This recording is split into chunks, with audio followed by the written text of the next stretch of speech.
할렐루야. 한 주간에도 주님의 은혜가 함께하는 귀한 삶이 되시기를 바랍니다. 왜 이렇게 유다는 심판을 받아야 할까? 하나님은 사랑이시다 이야기합니다. 하나님은 사랑이시기 때문에 우리가 하나님 앞에 나아가야 합니다 라고 말합니다. 근데 구약의 대부분의 말씀을 보면요, 하나님의 심판의 메시지가 너무 많습니다. 그리고 복과 저주를 이야기할 때에 복보다는 의 말들이 많기도 합니다. 그러면 하나님이 사랑이십니까? 이런 얘기를 합니다. 하나님은 사랑이십니다. 아멘. 사랑이시기 때문에 징계하십니다. 그 징계를 통하여 우리가 죄에서 돌이켜 구원받기를 원하신다는 사실입니다. 세미나를 가서 형 집에서 이렇게 잠을 자면서 형과 이런저런 얘기를 했습니다. 위치다 보니까 형하고 이런저런 얘기하다 보니까 형하고 이런 대화를 나눴었어요. 형이 물어보더라고요. 꼰대와 조언이 차이가 뭔 줄 아느냐? 잘 모르겠는데요. 그랬더니 하는 말이, 물어볼 때 얘기하면 조언이고 묻지도 않는데 열심히 가르쳐주면 그게 요즘의 꼰대래요. 그래서 이게 참 애매하대요. 이제 지시하는 사람 입장에서 밑에 있는 직원들이 잘 모르니까, 안 하니까 이것 좀 해라, 저것 좀 해라 했는데 한두 번은 권면할 수 있대요. 근데 얘가 계속 안 해도 계속 얘기하면 이게 꼰대질이래요. 그리고 갑질이래요. 그럼 어떻게 가르쳐, 형? 내버려둬야지 뭐. 그러는 거예요. 직장 내 괴롭힘이 될 수 있대요. 그럼 얘는 직장생활 왜 하는 거야? 그랬더니 이런 게 꼰대야. 그러는 거예요. 아, 그래? 그럼 나도 꼰대네. 그러면서 그 생각을 했어요. 선지서를 보면요, 백성들은 듣기 싫어합니다. 여러분 생각해 보세요. 이 선지자가 나타나서 끊임없이 이스라엘 멸망을 선포하면서 당신들 하나님의 심판을 받습니다. 하나님의 심판을 받습니다. 이야기합니다. 근데 백성이 듣지 않았어요. 하나님의 심판이 지금 가까이 오고 있습니다. 그때 또 다른 선지자를 세웠습니다. 그리고 또 하나님이 말씀하십니다. 왜요? 이 선지자가 말할 때 듣지 않았거든요. 하나님이 또다시 이야기를 시작합니다. 야, 너희 그러면 심판받아. 너희는 심판받아. 에스겔은요, 포로로 끌려갔습니다. 이제 이스라엘 심판이 시작됐어요. 벌써 심판이 시작돼가지고 이 에스겔은 바벨론의 포로로 끌려가 있는 에스겔을 통해서 그 남아있는 백성들과 이 예루살렘에 있는 백성들에게 심판의 메시지를 선포해요. 어쩌면 하나님은 우리가 볼 때, 이 시대가 볼 때, 하나님 너무한 거 아니에요? 나 듣기 싫어요. 왜 이렇게 계속 말씀하세요? 이렇게 볼 수 있습니다. 그런데 중요한 게 있습니다. 하나님은 남은 백성이라도 구원하기를 원하십니다. 하나님은 마지막 심판이 이루기까지, 심판이 임하기까지 회개하여 돌이키기를 원하신다는 거예요. 우리로 표현한다면 마지막 임종 앞에서 회개하여 구원을 얻기 원하시는 하나님의 은혜예요. 그래서 하나님을 사랑이라고 얘기하는 거예요. 목사님, 그렇게 막 살다가 마지막 임종 전에 믿음으로 주 예수를 고백하고 나아간다면 그 사람도 구원 받습니까? 예, 받습니다. 왜요? 하나님은 그렇게 해서라도 구원받기를 원하셔요. 그런데 놀라운 사실은 임종 앞에서 고백하기가 더 어렵다는 사실이에요. 어떤 사람은 이 얘기해요. 그러면 나 죽기 전에 믿겠다고. 좋지요.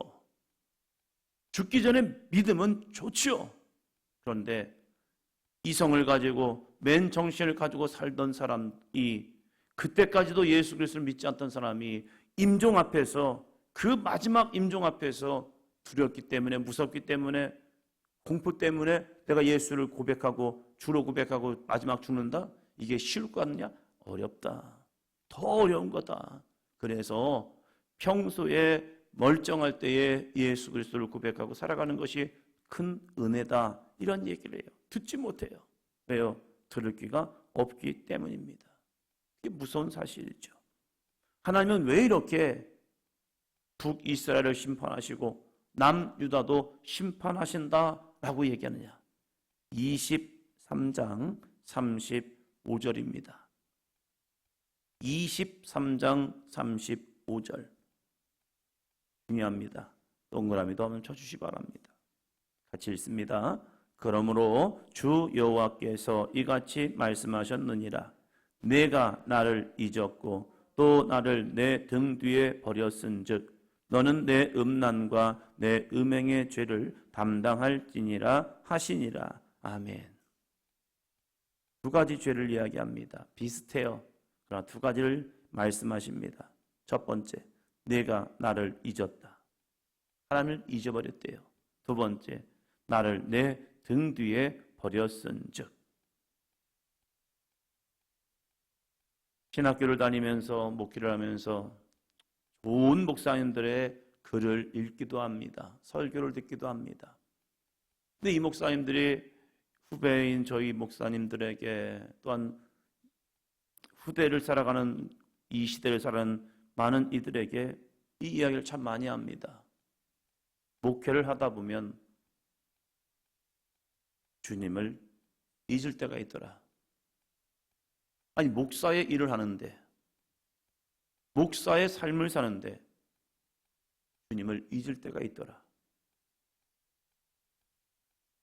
왜 잊었지? 복음을 전하잖아요. 말씀을 전하잖아요. 근데 마음 심령에는 일이지 주님을 놓쳐버렸다는 거예요. 목회는 돼가지고 교회는 부흥하고, 교회가 부흥하니까 참 바쁘게 지납니다. 설교 준비, 신방, 여러 가지 사역들을 하다 보면 참 바빠요. 근데 개인적으로 주님을 놓쳐버린 거예요. 내 안에서 주님과 함께하는 기쁨, 은혜, 감사를 놓쳐버리고 일을 하는 거예요. 그래서 그 일하는 사람들의 특징이 뭡니까? 피곤하다. 주님이 주신 은혜는 잊어버리고 일만 했던 거예요. 그러다 보니까 늘 삶의 피곤함 속에서 지쳐 탈진합니다. 탈진한 이유가 무엇일까? 주님을 놓쳐버렸기 때문이구나. 주님의 일인 것 같지만 어느 순간에 주님과 함께하는 것이 아니라 주님을 잊어버린 삶이요. 우리들이 신앙생활할 때 주님을 잊어버리면 안 됩니다. 어느 정도 이제 믿음의 삶을 살고 경륜이 되고 이제 직분을 받고 하다 보면요, 교회에 열심히 일합니다. 사명감 가지고 열심히 일합니다. 그런데 그 마음에 주님의 마음을 잃어버린 거예요. 그래서 나오는 가장 많은 표현이 내 생각이 나옵니다. 주님의 마음은 없고 내 생각이 되어버린 거예요. 그래서 이제 중직자들과 회의를 하다 보면 이런 고백을 많이 해요. 아, 목사님, 내 생각에는요. 물론 목사도 마찬가지고 장로님들도 마찬가지고 권사님도 마찬가지가 될 수 있어요. 하나님을 잊어버리는 순간 내 생각에 옳은 대로 해요. 그게 사사기의 모습이었죠. 사사기는요, 하나님을 믿는 이스라엘 백성들이 드디어 자신의 생각대로 살아가는 순간 하나님 앞에 범죄하는 삶을 살아가요. 말씀은 알아요. 그러나 말씀이 나를 이끄는 것이 아니라 내 생각이 앞섬을 통하여 그럴 수도 있지 뭐, 이것으로 타협하며 살아간다는 거예요. 그것이 여호와를 잊어버린 삶이라는 겁니다. 그리고 나를 내 등 뒤에 버렸은즉, 이게 뭐예요? 등 뒤에 버렸다. 주님이 내 등 뒤에 있는 거예요. 내 앞에 주님이 없으니까, 내 앞에 거룩한 표대가 없으니까 뭐합니까? 내가 하고 싶은 대로 하는 거예요. 가고 싶은 대로 가고 하고 싶은 대로 하는 삶, 이것을 여호와를 등진 삶이거든요. 알아요. 그런데 들리지 않아요. 뒤에 뒀기 때문에 그래요. 그러나 사도 바울은요, 주님을 향하여 나가고 있다는 사실입니다. 주변의 사람들이 무슨 말을 하든지 오직 주님이 원하시는 거룩한 뜻대로, 주님의 거룩한 뜻을 이루기 위해서 사도 바울의 마지막 로마 가는 여정을 바라보면요, 예루살렘에 올라가는 그 여정을 바라보면요, 예루살렘에 올라가면 이 사도 바울이 사람들에 의해서 잡힐 걸 알아요. 여기서 잡히면 사도 바울은 로마로 끌려갈 것도 압니다. 그래서 이제 사도 바울은 어쩌면 모든 사역이 끝날 수도 있다라는 생각이 주어집니다. 그것이 세상에 근심된 사람을 통하여 증거된 것이 아니라 성령의 충만한 자를 통하여서 예언으로 말씀해 줬어요. 그런데 사도 바울은 그 길을 갑니다. 왜 그러냐면 그 가는 길에도 주님은 계셨고 그 길을 통하여 주님은 로마를 열기를 원하셨다는 사실이에요. 네가 하늘의 미랄이 되지 않겠느냐. 미션이라는 영화를 보면요, 참 어쩌면 이 좋은 학벌을 가지고 자신들 고향에서 목회를 했다면 그들은 많은 명성과 위대한 설교자가 되고 좋은 목회자가 되었을 거예요. 그러나 선교지에 나아간다는 것, 지금은 뭐 그렇게 죽음에 물론 있지만 대다수에는 그 위협보다는 환경의 변화로 인해서 많은 힘듦이 있습니다. 그러나 그 당시만 해도요, 선교사에 대해서 죽음의 위협이 너무 강하였습니다. 그들의 선교는 허무했습니다. 아직 개발되지 않은 그 땅에 선교사로 나아갑니다. 가자마자 원주민들에게서 죽임을 당했습니다. 한 것도 아니에요. 전하지도 못했어요. 그리고 죽었습니다. 아내들과 아이들만 남겨졌습니다. 신문기자가 인터뷰를 했답니다. 당신들은 이걸 하나님의 역사라고 생각하십니까? 거룩한 사명을 가지고 이 미전도 종족으로 나아가다가 그들에 의해서 죽임을 당합니다. 그들은 총이 있었습니다. 그들이 먼저 방어를 했다면 살 수 있었을 겁니다. 그러나 그들은 그냥 그들이 던지는 창과 칼에 그냥 죽음을 당했어요. 그러한 죽음 앞에서 얼마나 하나님이 원망스러웠겠습니까? 하나님, 이게 뭡니까? 내 사랑하는 남편이, 이 아이의 아빠가 하나님의 영광에 살아가겠다고 나아갔는데 그냥 죽음으로 끝난 거예요. 근데 그 여인들이요, 그 아내분들이요, 그 사모님들이요, 그 자녀들과 함께 다시 그 땅에 가서 복음을 전하며 그 땅을 하나님의 나라로 바꾸었다는 사실입니다. 우리는 때로는 이해할 수 없는 일, 왜 하나님이 이러시지? 라고 생각하지만 표대를 바라보면요, 하나님의 거룩한 역사가 동의되지 않지만 그래도 그 길을 가야 함을 내 마음에 하나님이 그 마음을 불어넣으십니다. 내 생각과 다르다고 우리가 얼마나 하나님의 말씀을 내 등 뒤에 던져버립니까? 그리고 주님, 잠깐만요. 내 뜻과 다르잖아요. 내 방법과 다르잖아요. 지금 이 환경과 다르잖아요. 하나님은 뒤에 오시고 내가 앞서갈게요. 하나님 못 믿겠어요. 그냥 가만히 있어 보세요. 그리고 내가 하나님을 등에 버리고 앞으로 내가 나아가는 모습이 참 많다는 사실이에요. 이스라엘이 바로 그거였다는 겁니다. 남유다의 죄가 바로 그거였대요. 내가 나를 잊었고 또 나를 내 등 뒤에 버렸은즉, 하나님은 알고 믿음은 아는데 성경은 아는데 열심은 있는데 하나님을 내 등 뒤에 버렸은즉, 이것이 이스라엘의 가장 큰 죄였습니다. 그리고 이런 행동을 하다 보니까 뭐가 나옵니까? 내 음란과 내 음행의 죄가 그들에게 있다는 사실이에요. 오늘 나는 어떠한 믿음의 삶을 살고 있습니까? 주 예수보다도 귀한 것은 없어야 하고요, 주님께서 나의 길을 예비하시고 인도하셔야 합니다. 오늘도 우리는 주님의 인도하심 속에 순종하며 살아가고 우리에게 선택의 순간이 올 때에 하나님은 이걸 기뻐하실까? 이걸 기뻐하실까?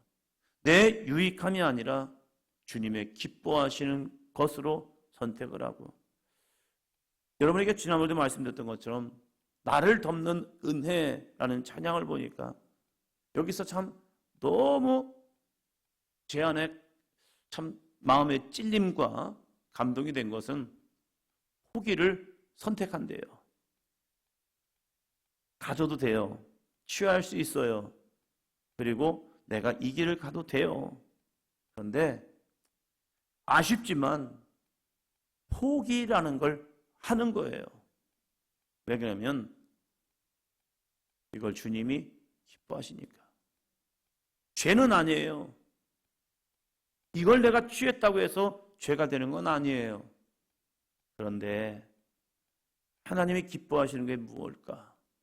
여기서 포기라는 걸 내가 선택하고, 주님, 아쉬워요.